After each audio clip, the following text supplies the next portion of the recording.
Mahirap ang daang tatahakin ninyo. Ngunit natitiyak kong magiging mas madali ito kung tatanggapin at aalahanin ang 4 na puntong iiwan ko sa inyo.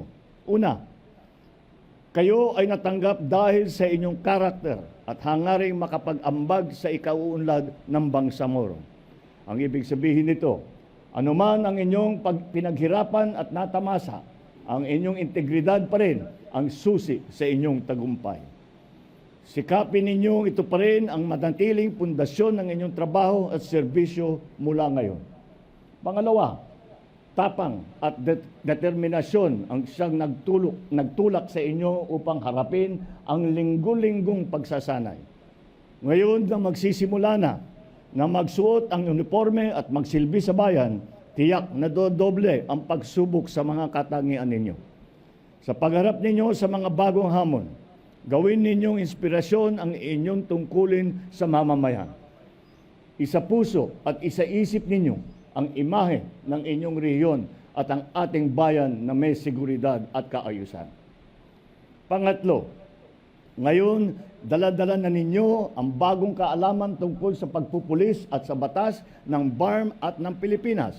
Hindi dapat ito natatapos sa pagpapaunlad ninyo sa inyong mga sarili. Patuloy na paglinangin ang inyong kakayahan at kasanayan nang tumaas ang kalidad ng inyong serbisyo. At ang pinakamahalaga, siguraduhin umuunlad rin ang inyong pag-unawa sa inyong kapwa at sa mundo. Hindi kailanman natatapos ang pagsulong at pagpapabuti. Kaya kailangan maging masigasig kayo sa pagtuklas ng pangangailangan ng taong bayan.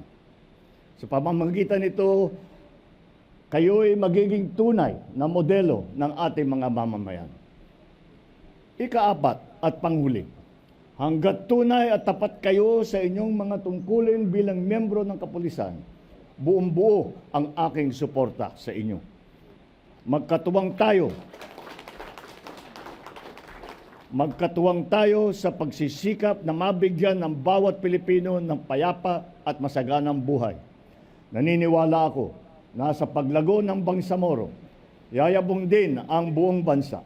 Mas madali nating makamit ang ating hinahanap na bagong Pilipinas.